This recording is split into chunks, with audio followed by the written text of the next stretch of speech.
Yeah, Bhante, welcome.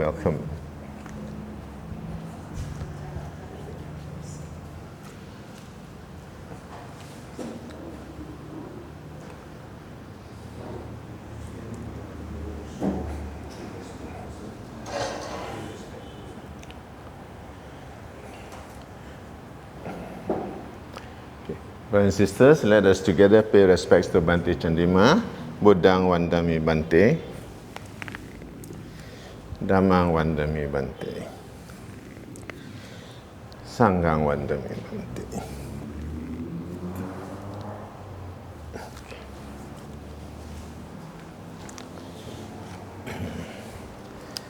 We shall now invite Brother Song to lead us in the offering of lights.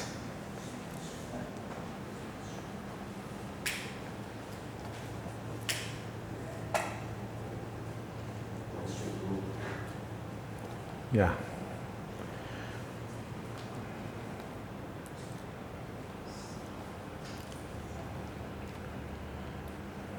So we together chant sadhu 3 times, huh?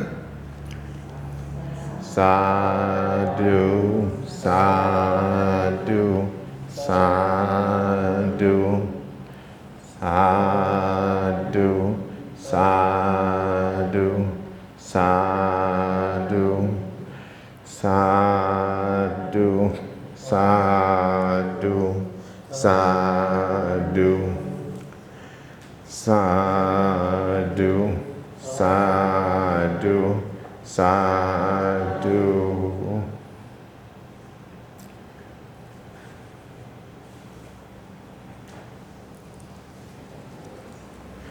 So thank you, Bhante. Thank you, brothers and sisters.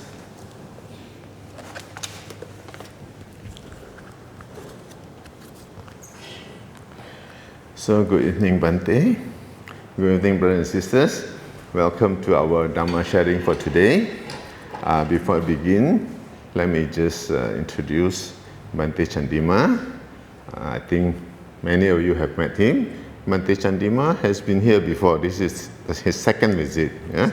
So Nalanda Sungatani is very honored, very pleased, blessed to be in the presence of a Dhamma teacher, an author, scholar. Yeah? So Bhante Dr. Chandima was professor of Buddhist philosophy in the Department of Philosophy at Ateneo de Manila University, Philippines. His recent peer-reviewed article, Socrates and Early Buddhist Medical Ethics, Foundations of Moral Reasoning in the Care of the Body and Mind, 2025, was published in Buddhi, a journal of ideas and culture.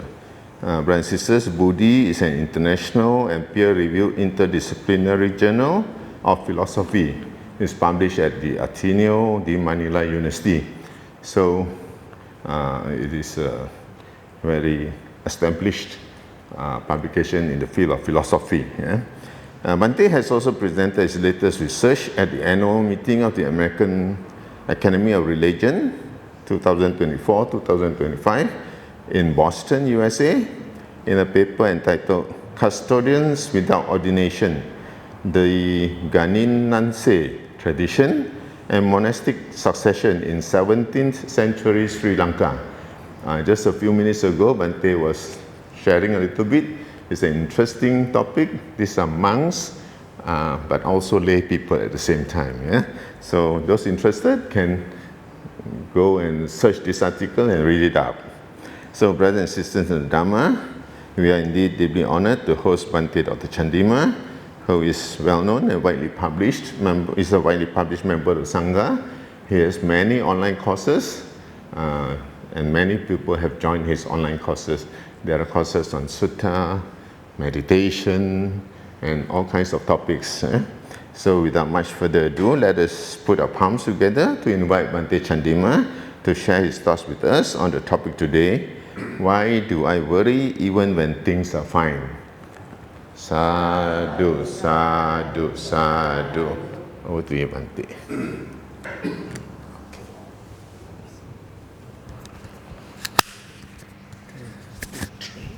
The tree upstairs.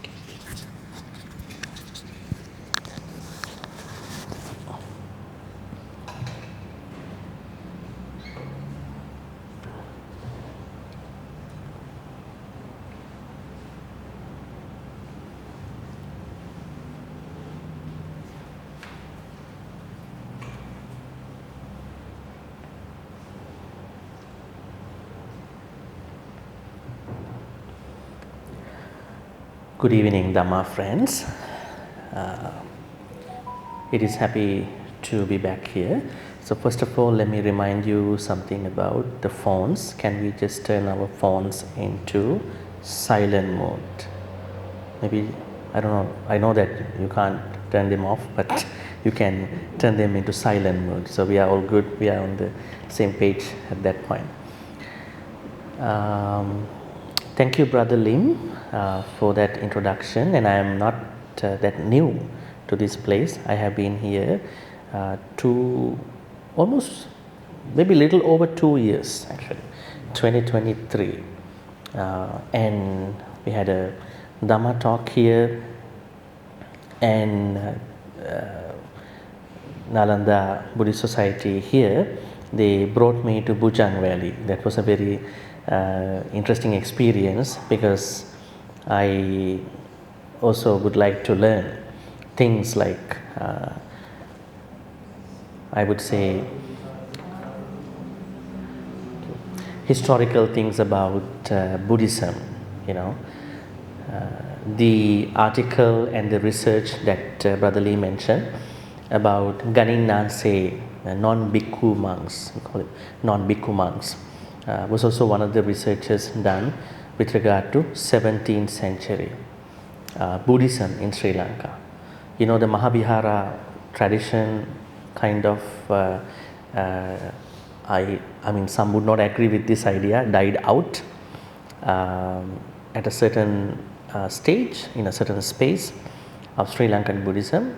But the argument is that the moment, the stage where Mahavihara Buddhism died out at face value, the Theravada scholars argue that Buddhism went to Sukhothai period in Thailand, and then during this time was the time Ganin Nanse functioned in Sri Lanka.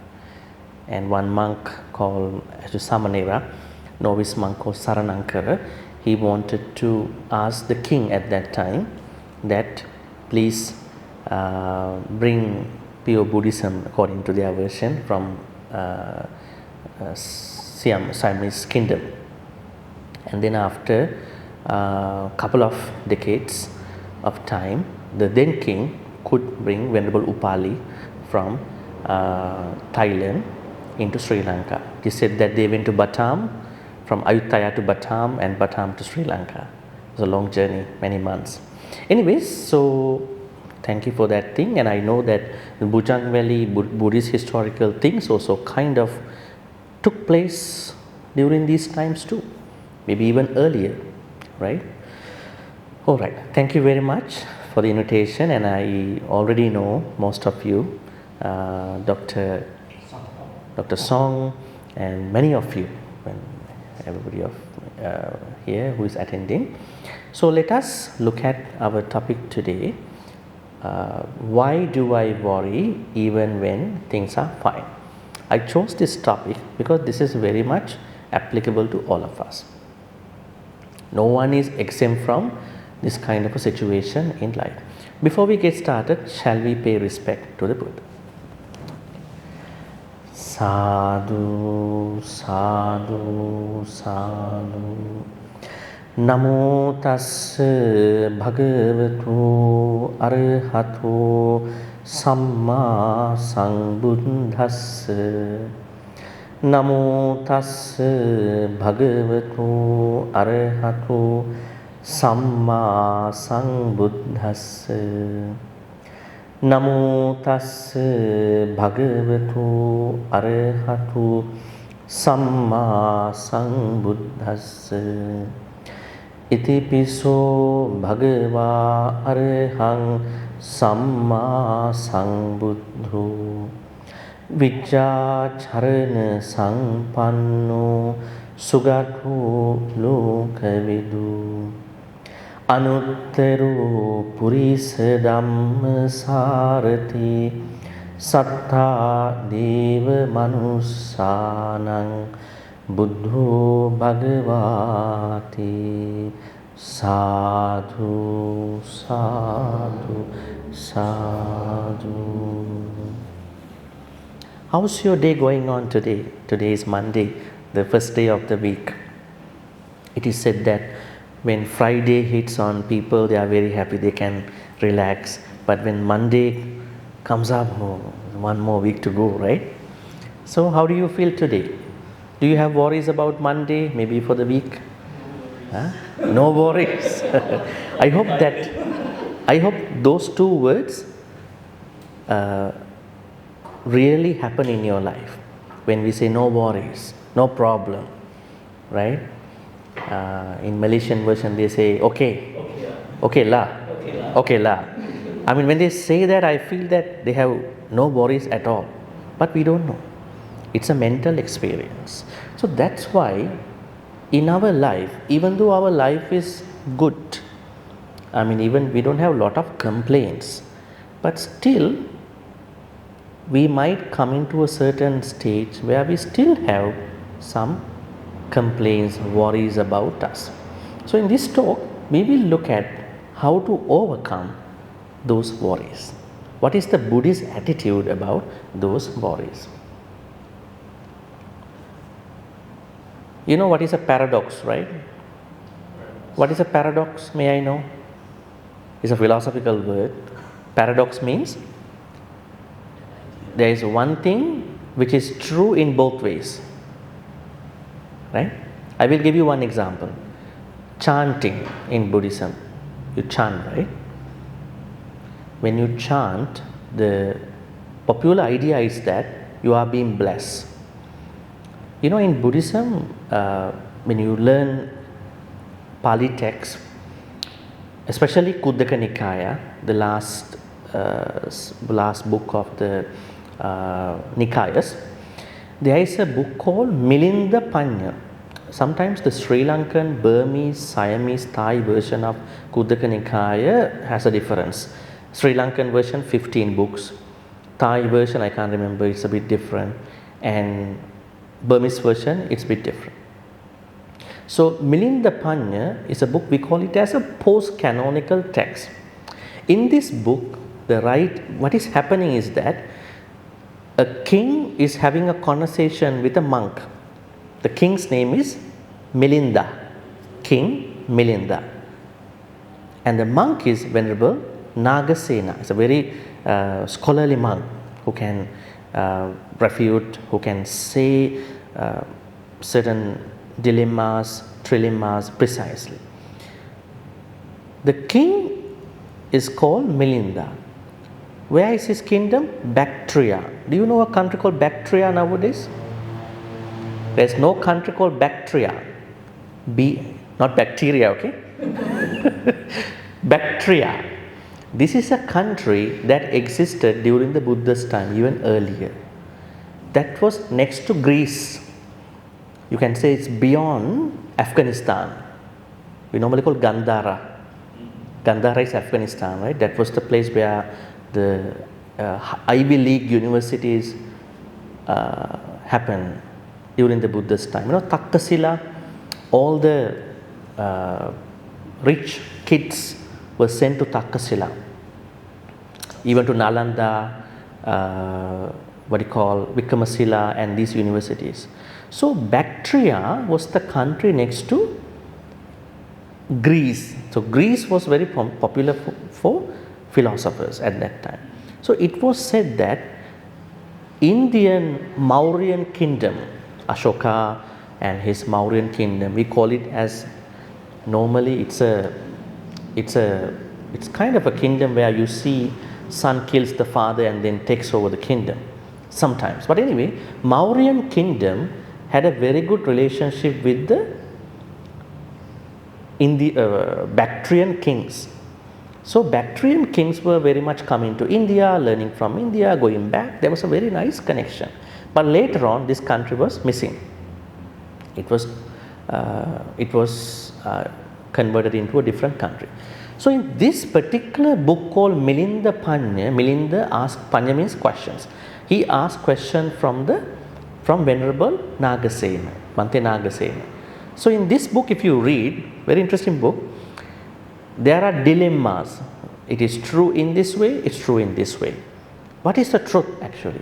So one of the dilemmas that was asked by Venerable Kim Milinda from Venerable Nagasena was, Bhante, it is said that chanting, when you are chanting, when you are being chanted by a monk or whoever, the devotee is getting blessed.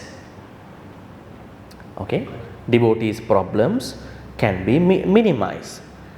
If there are sicknesses, any impending death, that can be also postponed. That is true. We see Buddhist texts that are talking about it. On the other hand, we can see that Buddha is saying, if you do a bad karma, nothing can stop you. You will have to go through the suffering.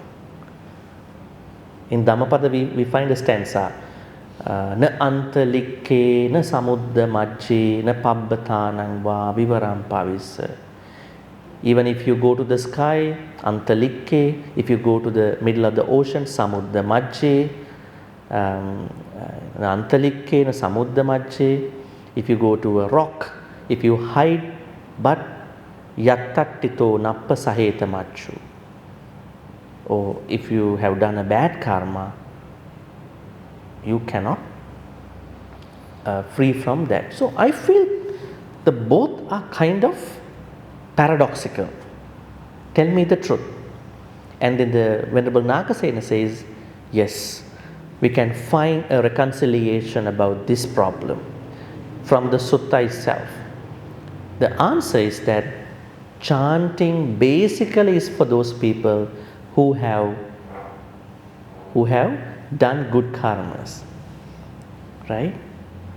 But don't get discouraged. It means you have to do more good karmas. Then only chanting can bless you better. Now think about someone is doing all the bad karma. Every full moon day, go to the temple, ask monk, can you bless me, bless me, bless me? Oh yeah, I will bless you. No problem. I bless you. Right? So who is responsible for his or her bad karma? So someone on the other hand doing all the good karma, a good person, also going to the temple and asking the blessing. So the blessings will take place with regard to two people differently. So then that dilemma can be solved or reconciled. So in the same way, worry, what's the Pali word for worry? Kukkucca. See, kukkucca. Kukkucca is one of the 5 hindrances. So that means how to understand the paradoxical nature of this kukkucca in our life. Kukkucca basically means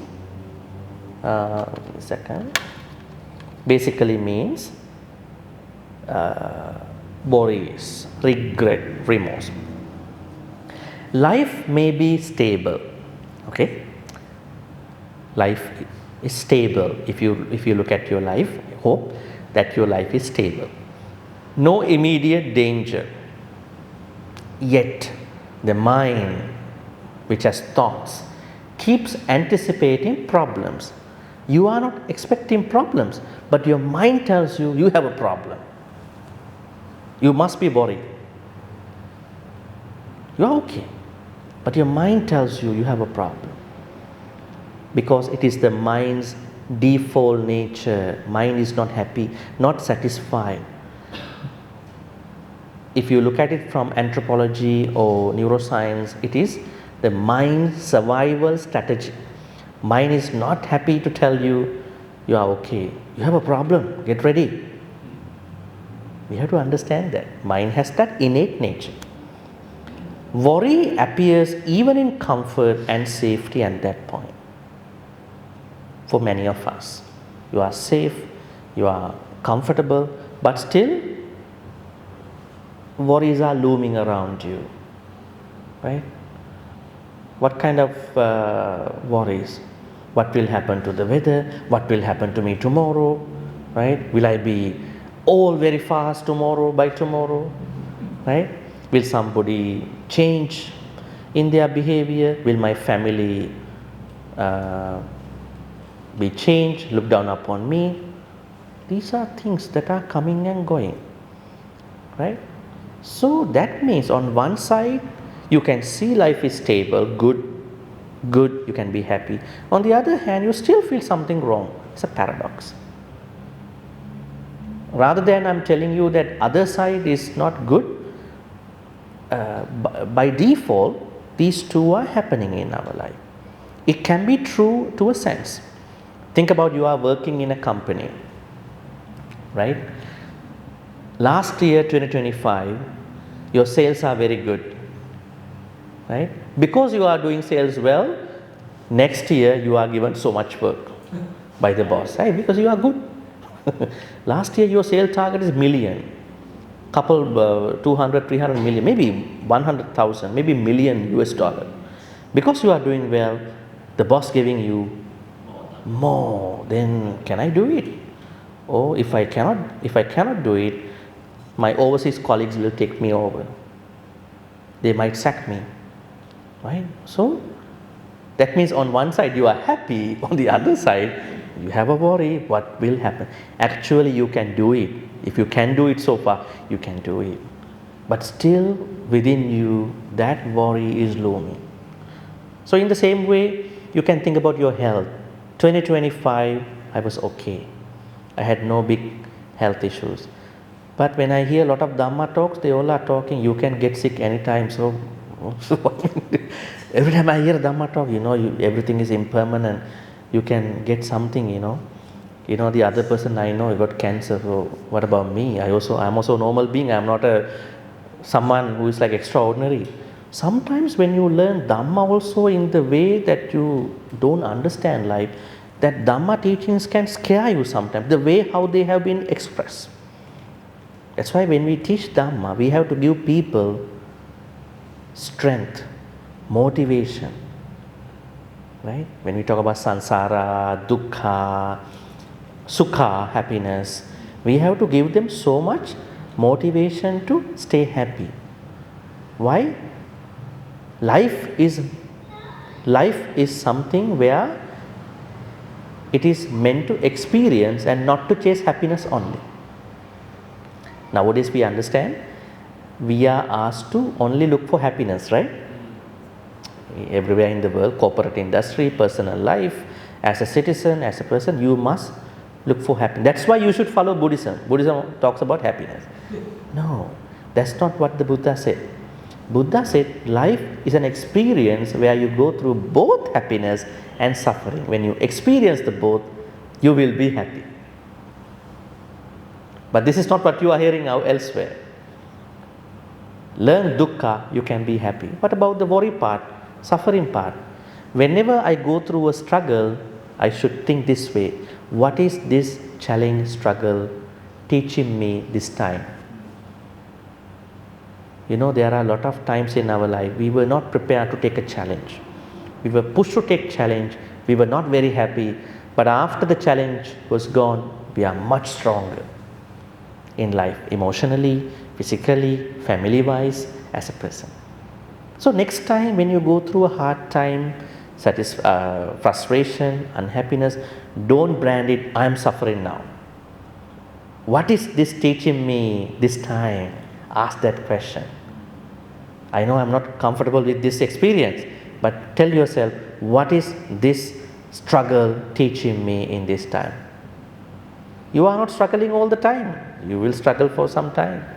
Then the more you understand that struggle, the happier you are. So life is an experience, both happiness and unhappiness. Right? That is what the Buddha is teaching. So I'm trying to tell you that if we understand our life in this way, life is an experience, then we will understand that worry is something we should not, on one hand. On the other hand, in case worry, kukkucca, arises, we take it as a teaching moment. Teaching moment. It might be a 1 month, it might be 2 years, but it's a moment of teaching. So I just want to tell you this paradox at the beginning. And then, now I want to discuss worry as a part of 5 hindrances. May I know how to understand 5 hindrances? What are the 5 hindrances? What is a hindrance? Nivarana. Pali word is Nivarana. Buddha uses another word, Avarana. Nivarana, Avarana. Nivarana means cover, covering. There are 5 hindrances. I would say there are 5 kusala blockers. They block us in doing kusala. So, do you think you should know these 5? Of course. If you don't know, they will block you. You want to do, but you cannot do. Because they are blocking you. Right? Now think about, you want to see the screen here. Somebody is sitting in front, very tall person. Can you see the screen? Then what should you do? You have to change the place. Can you ask the person, can you just bend down so I can see the screen? No. I am told, you have to change the place. Right? So that means blockers, kusala blockers. Right? So we have to understand these 5. The Buddha said, before you do any meditation, any good practice, dana, sila, bhavana, generosity, morality, concentration, whatever the thing, you name it, you must know how kusala blockers function in our life. Number 1, kama chanda, sensual pleasure. Actually, it's better to translate this as excessive sensual pleasure. Because as a layperson, you need to engage in ethical sensual pleasures. You need to enjoy your life. That's no problem. But know the limit, know the moderation in your life. Because we have to talk Dhamma very practically. That's what the Buddha said. You need to see, you need to hear, you need to smell, you need to taste, you need to touch, you need to think. Kama chanda can be taken as excessive sensual pleasures. You can enjoy seeing, but you are clinging to seeing. I only want to see that particular thing. You want to eat good food, right? Savory or sweets, but you are thinking that's the only place that I want to go. That's the only food I want to try out. Right? Think about 2 people like 2 different food. So what to do? There are no many restaurants to go for that thing, right? Someone likes Chinese food, the other one likes something Western food. So where to go? So then both have to go to different restaurants. I will wait for you till you finish your eating. Is it possible? Right? That's not going to be possible, right? Then they have to go to a place where they serve fusion food. Okay, Western, Chinese, everything is over there. So you go and eat. So if you are going to, cling to, be obsessive about a certain food, that is kama chanda. Enjoy your life without obsession, without addiction, without clinging, in Pali, upadana. That's a blocker that blocks our spirituality, our kusala practice. Second, vyapada, ill will, wishing other people's suffering. Never wish someone suffering. It is a kusala blocker. It will block your kusala practice. You may physically engage in kusala activities, but mentally you are not engaging in kusala practice. Third, kama chanda vyapada, tina midda. Tina midda means laziness of your thoughts and laziness of your body as well. Sometimes Abhidhamma says thoughts and mental factors. But sometimes Sutta says laziness of your body and thoughts. When your body becomes lazy, you may do a lot of akusala, right? I'm tired today, I'm fatigued, I'm lazy. You have to watch. That's the moment you might get into a certain akusala activity. Fourth one, uddacha, kukkucca. Uddacha means restlessness of our mind, thoughts. Right? And kukkucca means worry, this topic. And then last one, vicikicca, spiritual doubts. If you have a spiritual problem, question, you have to ask. Because in the Majjhima Nikaya's Chulakamma Vibhanga Sutta, Buddha says, if you don't ask questions to clarify your doubts, then next life you will become unwise people. Would you like to become unwise person? If not, you have to ask. If you are shy, you ask personally from the Dhamma speaker. Right? Because otherwise you carry the same problem to the next life. Who knows, you will become a human again. That's the problem here in the samsara. So you have to clarify head on, don't wait. Clarify with the right person. So in this way you understand kukkucca comes under worry, regret, remorse. Worry is one of the 5 hindrances. It does not help us see reality. Instead, it pulls the mind into illusion, making us unhappy in daily life and over time. Repetitive thinking about possible negative outcomes is one of the nature type of things in worry. Focus on the future, not the present time. Often feels like preparing, but it mostly drains your energy. Yes. Characteristics of remorse. Once again, I want to highlight that mind wants to, thoughts that are in the mind go back to the survival mode all the time. Human brains evolved to detect threats.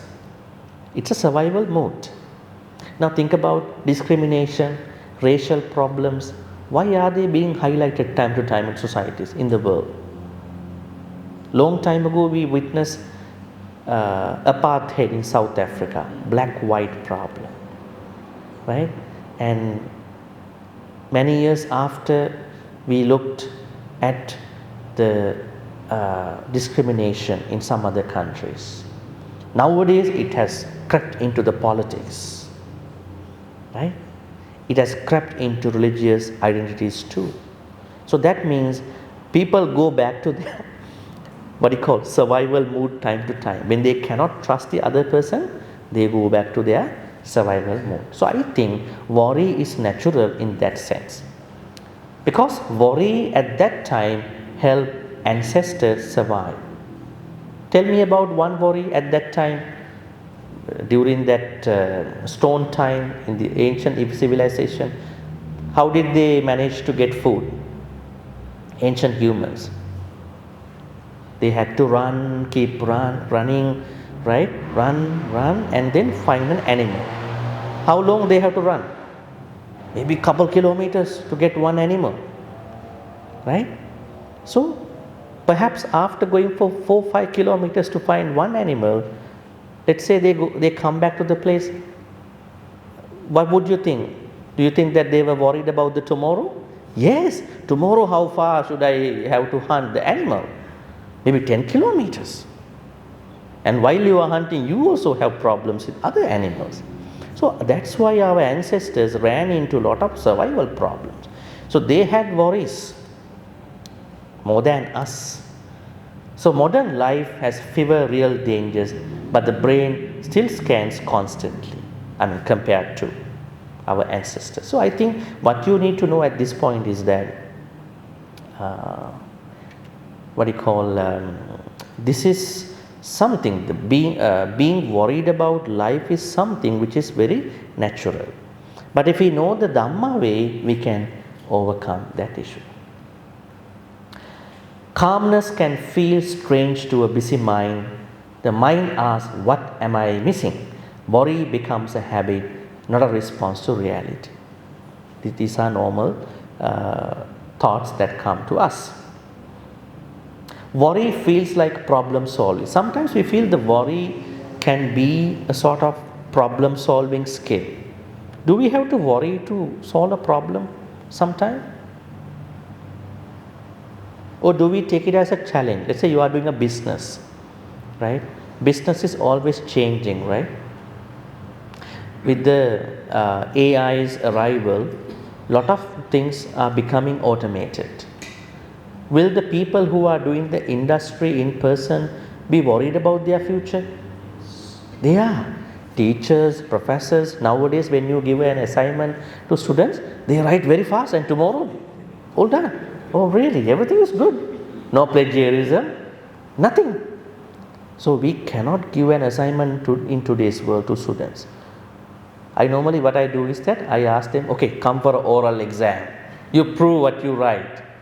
Oh, they're becoming a little bit anxious about it. See, everybody writes well, right? Compared to 15, 20 years ago. At that time, very few people can write a good English article, right? But nowadays, in a couple hours, they finish everything. So that means the future of academic degrees, universities, colleges will be a very different level. There will be universities, things, but very different. That's why we have to be very careful when you learn Dhamma from internet nowadays. Be very careful. There are lots of AI information, AI machine bots, right? So I'm telling you, it is very normal to feel worry, insecurity in this digital age. But if you know your future with a clear understanding, you will have less worries. That's what we are talking here.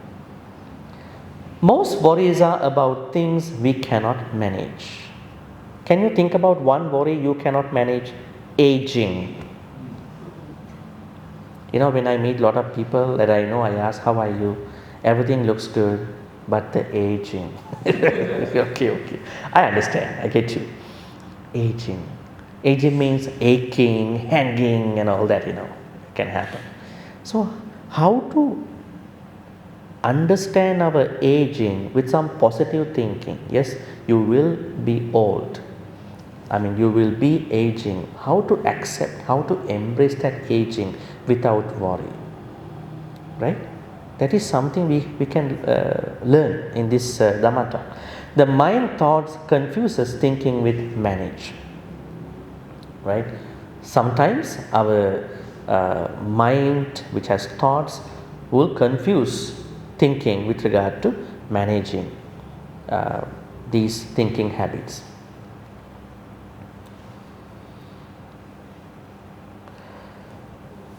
What are the modern triggers of worry? Constant news and notification. Are you worried about these news that are coming to your feed, social media? And I think some people are oversharing a lot of things on social media. They are sending you not only one message about other things. They keep sending you messages every day. And they are forwarding a lot of messages. Why are you? I am so happy, so I share with you. You are oversharing information. It's too much. Not 1-2 messages. Sometimes they are sharing a lot of Dhamma messages, 10, 20, 30. Who's going to read all this? So you have to be careful not to overshare even the Dhamma things. Be 1 or 2 enough, right? Oversharing can be oversharing, over chanting, over prayers, over meditating. Over meditating, all are problems, because Buddha said moderation. Moderation in anything, everything. Even moderation must be moderated. You see how important is the moderation. Majjhima Patipada, Noble Eightfold Path. That's where we are coming now in our life. Social comparisons on social media is one big worry that people are going through. Can you think about one social media worry? Somebody is posting all the things. I go here, I'm here, and you might feel that, why can I not enjoy these moments? We don't have to worry about these things. We have to practice mudita, altruistic joy for others. Others do not resonate us. They are just others. We have our own life. Pressure to be productive, successful, perfect.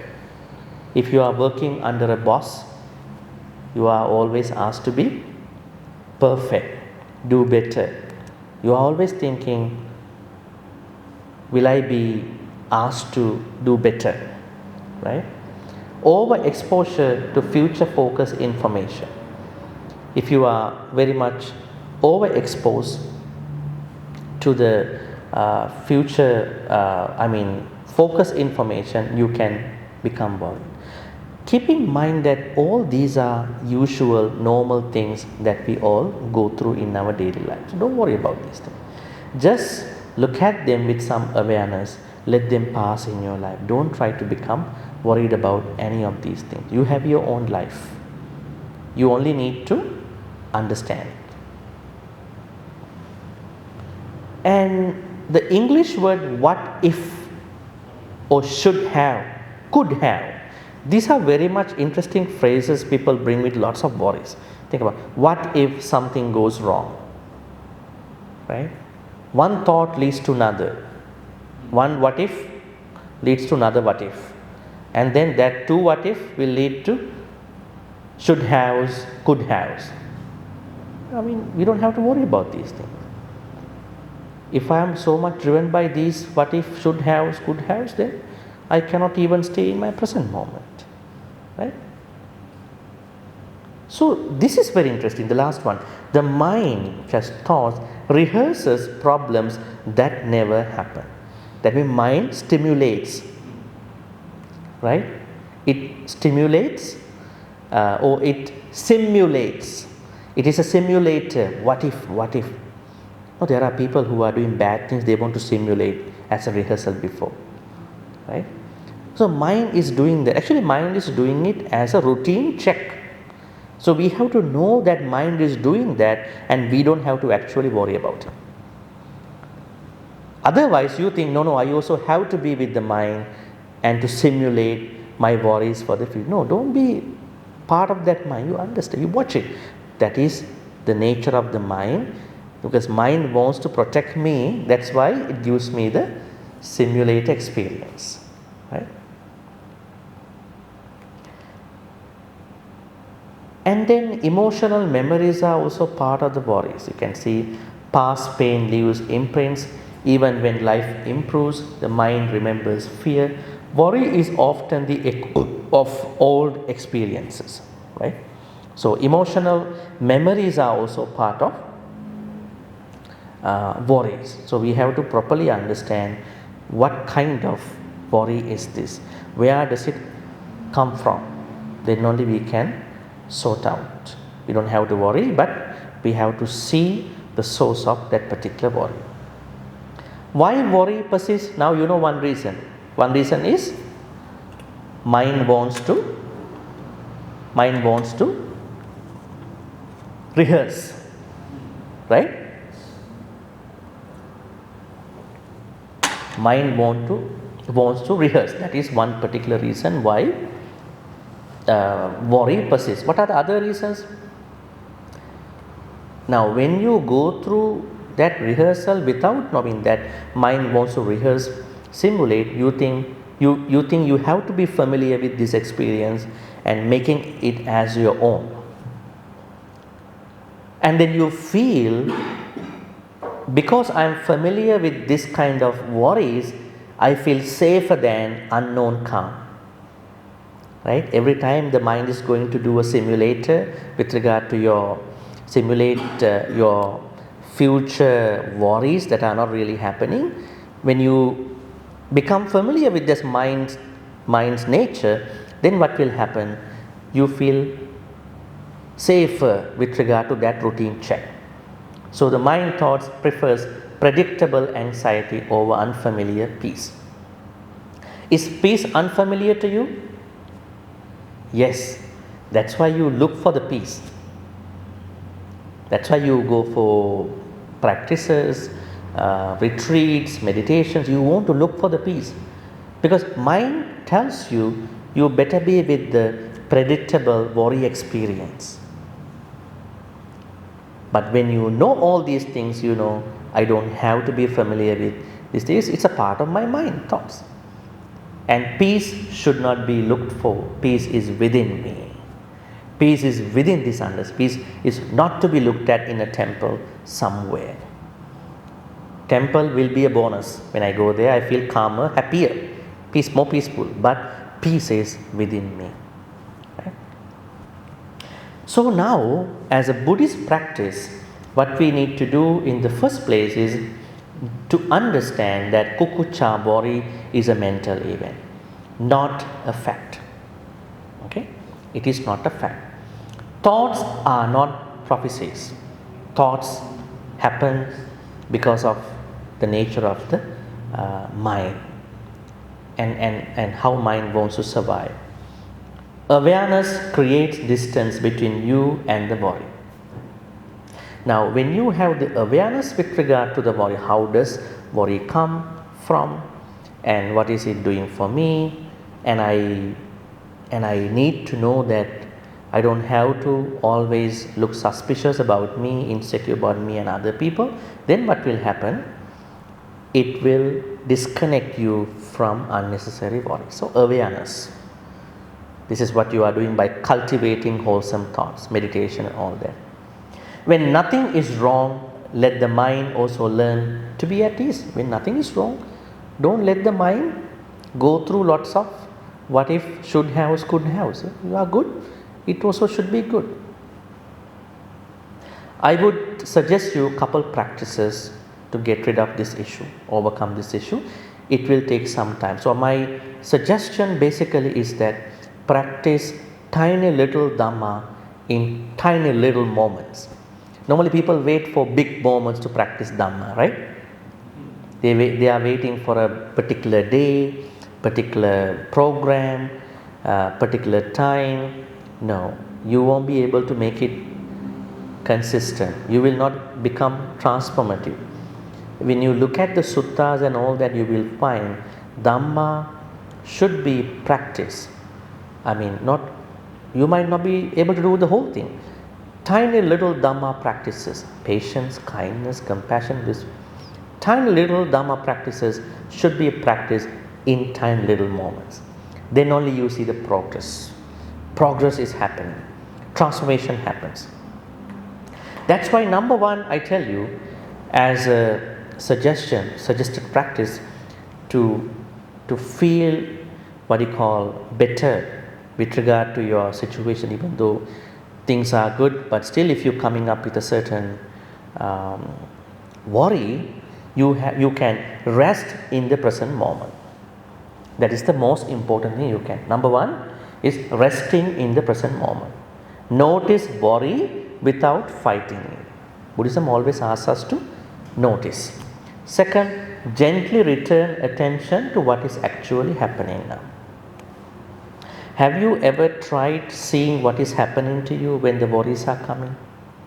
If you've done that, that is one very good way to rest in the present moment. Train the mind thoughts to stay with reality, not imagination. I think we are overthinking all the time, most of the time, and we are imagining a lot.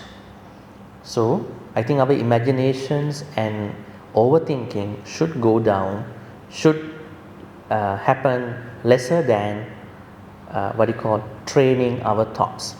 If you do training your thoughts, then you can go beyond imaginations and what you call overthinking. So all these practices, the awareness by bringing yourself to the present moment will help you to rest yourself in the present moment. That is one very important thing that you can do with regard to not getting caught up in unnecessary worries. Number two, come back to now. Now earlier it was trying to rest in the moment, but we understand we are being driven into different moments, different times. Notice the name. This is worry. Have you named your experience before? You need to name the experience, because whenever worry is arising, you have to name it. This is kukkucca. If you don't name it, what will happen to you? You will come to an understanding that I have kukkucca, I have a worry. Or you are saying to other people, I am worried today. But if you name the experience at the beginning, worry is there. If you couldn't trace it at that point, I am worried. Is it a big difference? Yes. When anger arises in you, I give you another example to see. When anger is trying to arise, you see, there is anger. If you cannot trace it at that point, you go past it, you are saying, I am very angry now.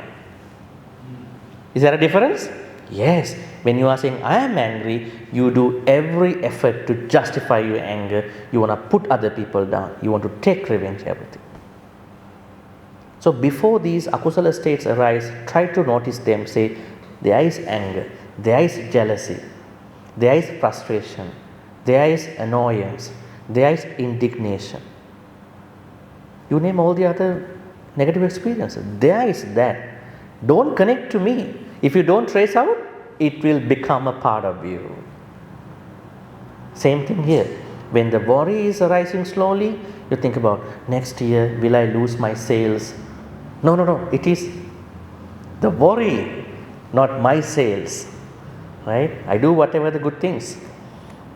Right? Will the people who are surrounding me be changing in their life to me? It's a worry. I don't have to connect to myself. That's what I say when you are practicing coming back to now. Notice and name that experience. Ask, is anything wrong right now? Actually, if you look at it that way, you will find it that lot of things are good. Nothing to worry about it. Return attention to the breath or body, pause before reacting. So always you try to bring your attention back to your body and the breath. You can say, don't act while the mind is unsettled. Soften the body, relax the shoulders, jaw, hands. Shorten the mental story. I think I can share with you this PPT later. Don't have to worry about taking photos all the time. Drop explanations and return to sensation. Allow the feeling to pass. Don't push worry away or feed it. Re-establish your mindfulness. Stay with direct experience, not thoughts. So this is all about come back to now. You can do any of these maneuvers to bring yourself back to the moment. That will help you to not to worry that way. Third one, reduce overthinking. We all time to time overthink. When you follow the Buddha's teachings, you will understand you have to name the experience, you have to see whether I am thinking too much about something. Sometimes we think too less, sometimes we are thinking too much. So I have to think, is it the adequate level that I have to think about a certain particular thing? I have to manage my thinking. That you have to manage your thinking. Stop future imagining, not happening now. Do only the next necessary task. Let go of the need for certainty while we know everything is impermanent, changing. Why to look for certainty all the time? If everything is changing, I am not outside of that. You are not outside of that. Right? So that's why we have to practice the third maneuver as reduce overthinking. Right? The fourth one is care without anxiety. You know, we have problems in our life. We have challenges in our life. That is normal. Don't take the problem, challenges as a worry. The Buddha teaches us, try to understand your problems, challenges in a way how you can manage them. When you manage your problems over time, you will be able to see the way out of that problem. You will not take them as a worry, but as a challenge. Look at those information. Plan what is needed, then let the mind rest. Act with right effort, not mental pressure. Right effort means, the Buddha reminded us in the suttas where he talks about right effort, prevent akusala, try to prevent akusala, try to remove akusala, try to maintain kusala, try to create new kusala. So try to practice them with right effort. So then you will feel that I am doing something in my spiritual journey. Sometimes when you are not too engaging in the Dhamma, you will feel I have to worry about myself. If you are doing right effort, that will help you to stay out of worry as care without anxiety. Do not replay problems that require no action. Sometimes there are thoughts that come to us for non-existing problems, challenges, but we make it a problem, not we, our mind and thoughts, and then we take the ownership of that mind. We don't have to replay any problems that were consequences of overthinking and all that. They don't need any reaction, any action. You need to care for the challenges, problems that if you have, through wise thought, wise speech, wise action, not anxious thinking. When you are anxious, not even you will have a lot of worries, but also you will become sick, unhealthy, because whatever we think affect our body, right? Whatever is happening to our body will affect the mind thoughts. So we have to balance out these two properly. The fifth one is cultivate inner stability. What do you think about stability in our life? Most people think stability is financial stability only. Yes, you do need to have a financial stability. But in Buddhism, Buddha asks us to practice contentment, santutti. That is directly related to worry. If you are contained in your own way, that will break free lots of worries. Allow things to be as they are, upekkha. Sometimes you don't have to change anything. You only need to understand them. You don't need to change anything in particular. That is upekkha, the balance. And rest in the present when life is okay. Right? The fifth one. So there are 5 things I discussed. Resting in the present moment, come back to now, reduce overthinking, care without anxiety, and cultivate inner stability. Conclusion. Peace, whatever the peace we want in life, does not come from a problem-free life. I think problems are teaching moments, so don't demonize them. Let us embrace our problems. Let us see the problems as they are. Then we will be happily able to solve them in our life. We need problems in our life. Then only we become very experienced. Think about 2 people. One is a theory person, other one is an experienced person. Which one has more wisdom? The one who has experience, because they know how to do it in real time. That doesn't mean we don't need knowledge. Knowledge is also necessary, but experiences are more necessary. When you have someone who has experiences, things will happen in a better, nice way. It comes from understanding how the mind thoughts work. This is also very important. If you know your thought patterns, if you know how your mind thoughts happen, you can easily spot, this is kukkucca, worry now is coming to me, I don't need to. Everyone's thought patterns are different, not in the same way. Now think about, someone of you went through in your life, in your childhood, as a violent childhood. You had lots of problems in your childhood. Now every time when you talk about children, that bad experience will pop up in your mind. I was abused. I had a bad childhood. Versus someone who had a very loving, caring childhood from their parents. Now both people are at some points in their life having chances to think about childhood. Then the one who was abused always thinking negatively about children. I went through bad time. That's why different people are thinking differently. When someone is thinking differently, don't be upset. Just understand everyone has a story in their life. What we need to do is know that story. If you don't know, at least you think there may be a story. My story is different. So we understand life in that way.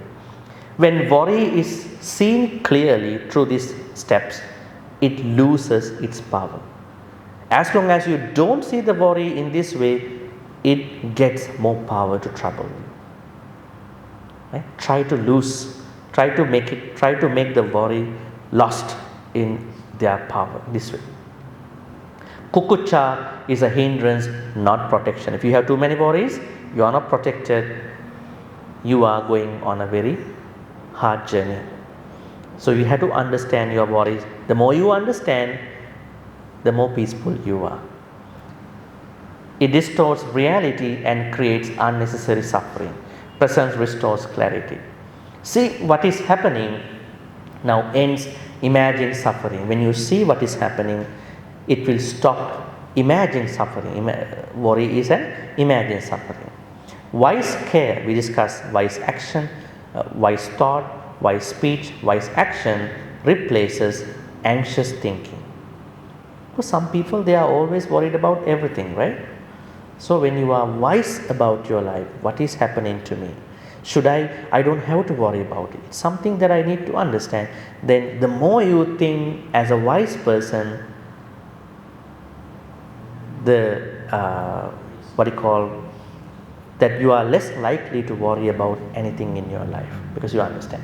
And right effort acts without mental pressure. So one very interesting thing that you can do to stabilize yourself is try to more focus on removing akusala, preventing akusala, and maintaining kusala and creating more kusala. That will give you a very good shield experience to go through any unnecessary worries that had happened in your life and that would happen in your life if you don't have the mindset.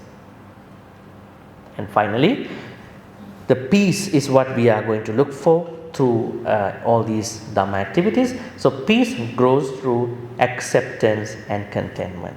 Now when you look at all these slides, what you see is that when you accept your life as it is, worries will run away.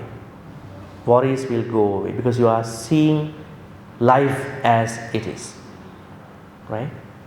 And that will help you to be content with what you have. And finally, understanding impermanence, anicca, and practicing contentment steady the mind also. So I think these two practices, in addition to 4 right efforts, will be the key to end our worries in our daily life. So try to understand that every problem, every challenge is changing all the time. Look at a worry that you had 10 years ago in your life. Maybe that worry is not anymore a worry to you, right? Because you were more focused on anicca, things are changing and things can be changed. And also you are content with what you have. It doesn't mean you should not do better than today. 2025 you have a certain income. 2026, while you are content, you can try more if it is ethical. So understanding impermanence and contentment steady the mind to understand voice. Okay, so overall, when we go back to our main topic, why do I worry even when things are fine? Happens because we don't understand, we don't see our worries for their sources. If we see the sources of worries, then we can clearly spot them head on and then do those 5 practices. What can we do to minimize these worries? Number 1, resting in the present moment. Number 2, try to come back to now, because normally worries are happening for the future for the most part. And reduce overthinking, care without anxiety, and cultivate inner stability. So these steps will help you become a person who has less worries or maybe no worries. That's our plan, which I explained in this talk. Okay, so now it's almost 6 o'clock. Now we can have a Q&A about this topic. So what I can say is that if you have a question, please raise your hand. Brother Lee or whoever will pass that mic, and I have a mic for the camera also. So try to hold the board.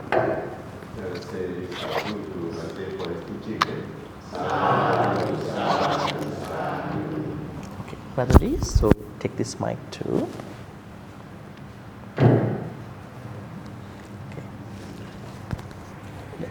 No, you can hold the board because they might ask a question.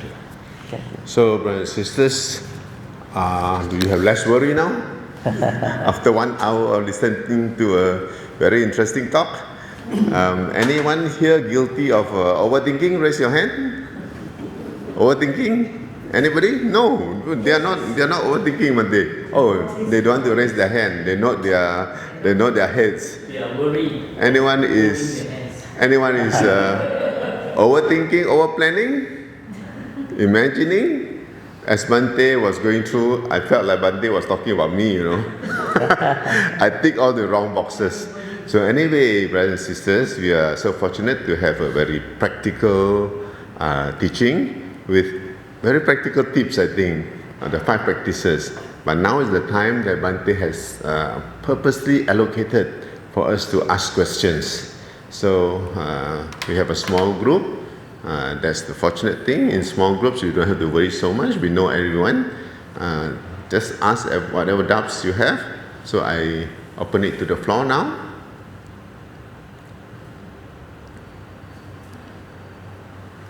Anyone has a question? Malaysians take a little warming up, Bhante. I was a teacher for many years. Yes. So, brothers and sisters? Yes. Maybe you can start, so they will follow you. Okay.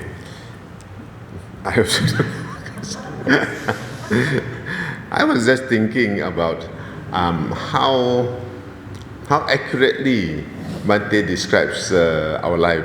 For example, when I travel with my wife, who's sitting there. Oh, that's your wife. Yeah. When we travel overseas, before we go out in the morning, then she says, what if it rains? Then she says, what if the temperature drops? So before we go out, our backpack is so full and I have to do the carrying. So what Bhante mentioned is really true. A lot of us doing the overthinking. I hope the tips that Bhante has given will work, especially when Bhante say return to now, right? Return to now. So I want to ask my wife a question. Do you think after this you will be able to reduce your overthinking?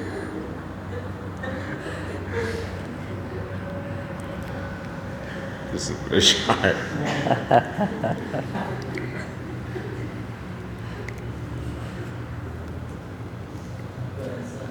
Yeah, that's something that she will improve, right? We all improve. Yes. It's very common, I think. Even I think I will address that comment about it just a little bit until they come up with any question. So you said, I think this is a very common experience when you go for a trip to what if rains, what if temperature drops. Even before that, will we have a good flight, you know? Because when you hear a lot of incidents about flights, right? Will we be able to get to the airport, right? Will we be able to pack up the stuff exactly the way how we want? I think worries start when we don't prepare properly. That's wrong. So even some people are prepared, they still worry. I think preparation is necessary. Second is that before traveling, it's better to have a peace of mind, because people travel for peace of mind. So before traveling, it's better to have a peace of mind. That means you prepare very well what you're going to do and all that, and understanding the weather. Now think about when I went to Ireland 6 years ago. I wanted to see Cliff of Moher, and what happened that day? It was December. It was very cloudy. I couldn't see the view, but I saw a different nice view on that of the Cliff of Moher. And if I had gone there in summer, I could have seen the cliff with the ocean and everything, right? So I think rain, weather, some other challenges could happen anytime, but we have a better chance of things becoming positive, things becoming ideal. I think we forget about it. The small chance of frustrations can overtake us when we don't trust enough about our situation, right? I think it's better to create more trust, more planning, more trust, because anytime anything can happen, but because of the preparation, I think Say for instance, rain. Now, if you are thinking, will there be a rain? I think you should consider about traveling, perhaps in the right season. That's one thing, right? That's a good thing, but still that might not be guaranteed, but at least you make it happen. But the problem when you want to travel in the season, air tickets can go high up, too much crowded, airports are very crowded, flights are crowded, right? That's why everything has a pros and cons. So we only need to minimize the problem here. Worry can be minimized, right? There are things like that. I remember, I can tell you some incidents, not to say something better than that. One day when I was traveling from one place to another place, then there was a tornado. I was flying from New York to Toronto. What happened that day? There was a tornado in South Carolina. The flight was late to come. Now I know I cannot catch the domestic flight because I'm supposed to go from Toronto to Victoria, 5 hours. I know I will be missing, and there is only one flight from Toronto to Victoria. So I went there. So although they asked a couple of the connecting passengers to get off early, but my flight already left. Then they gave me a choice. You can stay in Toronto that night, or you can go to Vancouver and we give you a 5-star hotel. I'm not into these things. But I said, okay, things have happened. Maybe this is a teaching moment to test my patience. Because I said, okay, I'll go to Vancouver. Then they gave me a hotel. Next day morning, I flew. And I felt this experience helped me to experience what was happening and also to give some extra accommodation in my thinking. So I feel everything happens for a reason. Because we are hardwired to think perfectionism. What if I could catch that flight that evening? I could have been in Victoria. Then I was thinking, what should I do if I landed in Victoria that day? Then I overheard something that even I went there during that time, the place that we wanted to go was not ready. These things are really connecting my dots about what is happening. Everything happens for a reason. I think we have to trust about. So next time when you plan season and then other preparations, and during the time try to see the positive side of everything. Always positive. If there is a rain, we will see the beauty differently. If there is no rain, we will see the beauty in another way. Right? It doesn't matter. Right? Yes. Thank you, Bhante. Yeah. Yes, now we invite other questions or other comments. If you don't have a question.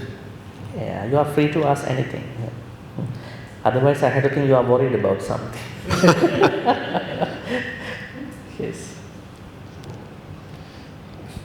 Yes, Doctor.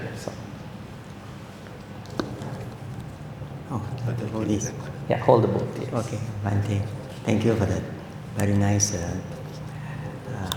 teaching. So, let's say I'm actually planning for activities, program. This program needs a very specialized people, 20 of them. And I have just managed to get 20 of them to be present. And if one of them be absent, my whole program will fail. So I start to worry. So how am I going to use that 5 steps to solve my problem? Can you just give an example? How am I going to go through these 5 steps? I think before we touch about that,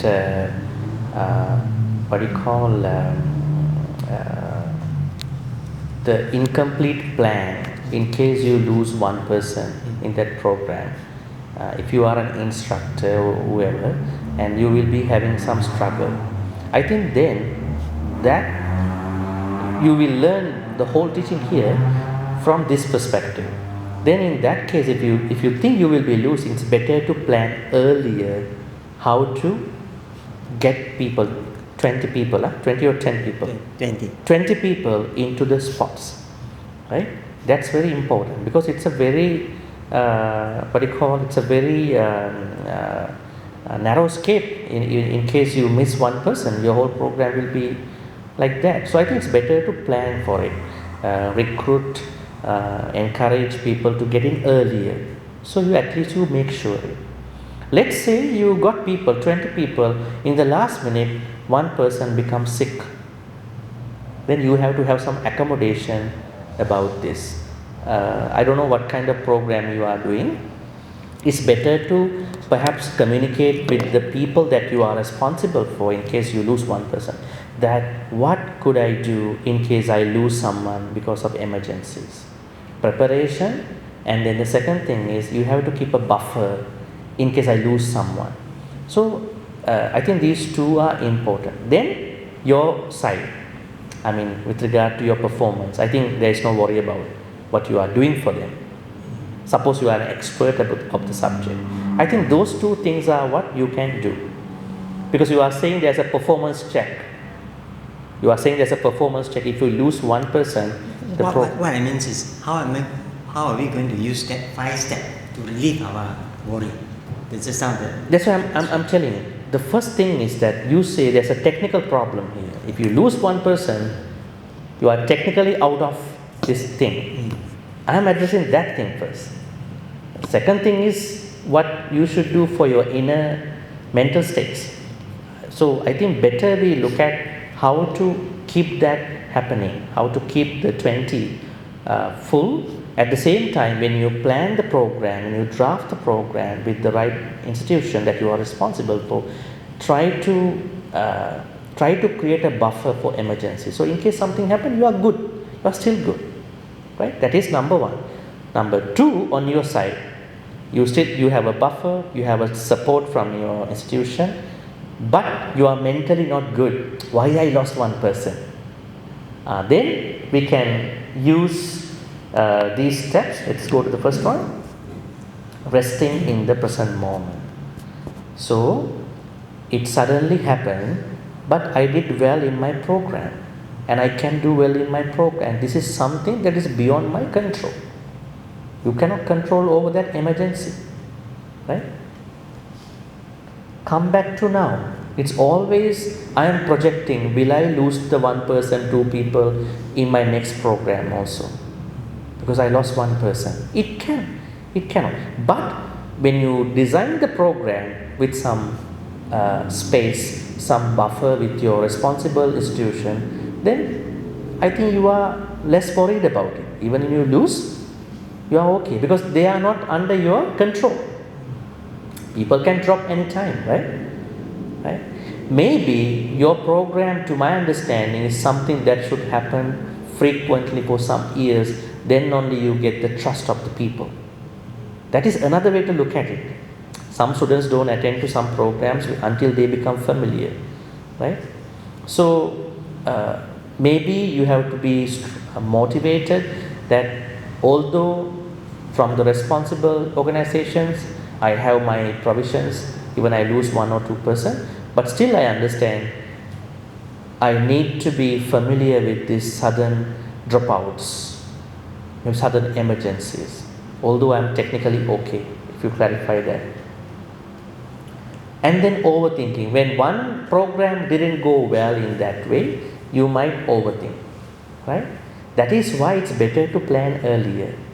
And for you, you don't have to be demotivated. You always have to think, when I keep doing, from one day onwards, I will get the 20 people all the time. Maybe you need some kind of awareness in that community. Sometimes when students, I don't know what kind of program you are doing, when the students know that you are the best fit for this, at a certain point onwards, they will trust you. And then you can trust them. So that's why overthinking can be managed not only as a mental event, but as a growth factor. When you trust, when you create the trust. Like the Buddha. How many students Buddha got for his first Dhamma talk? 5. Was he worried? No. Finally he was talking to 1,000 people. He got 5. But what was important to him? To give the message he wanted to give. That was the most important. He didn't mind about the people. In this way, maybe I'm thinking performance is one thing, technicality is one thing, responsibility is one thing. So all these things have to be prepared earlier with the right sections. Then you have less worries.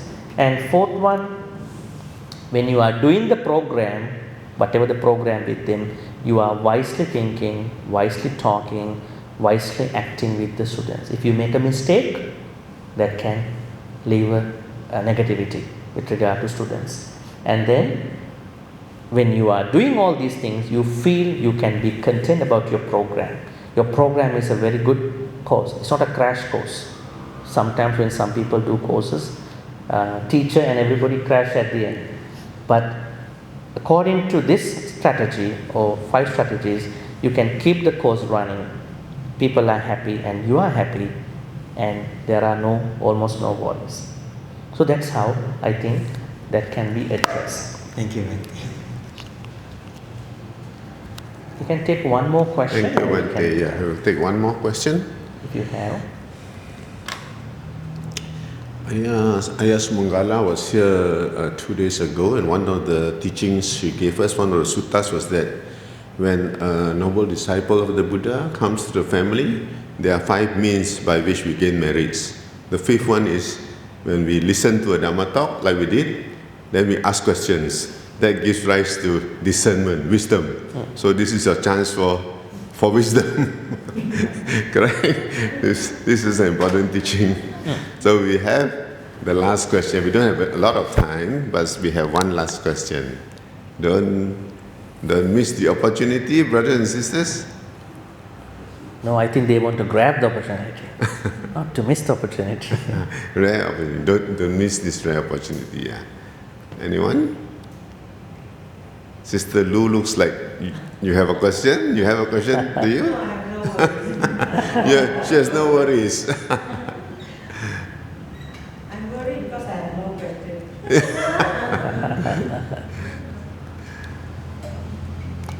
From our friends, Brother Lin. So it looks like B, you will end the question. Yes. I was not really a question, but I was looking at your 3rd step. Can we look at the 3rd? Yeah. It's not a question, but I was thinking like this is so prevalent in my observation of all the people around me, myself, even my children. Everywhere I see that we have this overthinking, especially the need for certainty. And technology now, instead of helping us solve this, I think it makes it even worse, our anxiety. The need for certainty. Like now, for example, again the example that when we travel, even months ahead, people check their weather app. Because the technology allows us to check that. So you want to travel in March, December, you already check. On March the 8th, what's the possibility of rain? And the society is like this. The blogs, the travel blogs, they actually provide you all these links. So instead of, like Bhante is teaching us to reduce our worries by not wanting this certainty, but our real life, our society, the technology, in a subtle way, it encourages us towards this wanting more and more certainty. Because when we have this certainty, when we show our friends say, oh, very good, you even check the temperature, you even check the weather, everything. Oh, so people give this like reinforcement to. So instead, when I listen to Bhante, I think we should be moving the other way, letting go of, let things be, like Bhante say. Am I correct in that sense? I think with your example, like we tend to check the weather app, it's not a bad thing because we want some certainty over travel plans. Now think about if you want to go to a cold country and then you need to know that there is a certain strict weather system. Now, say for instance, from November to May, there is a winter in most countries. So, if you want to travel to those countries, you may see tickets are very cheaper because not many people travel because it's very cold.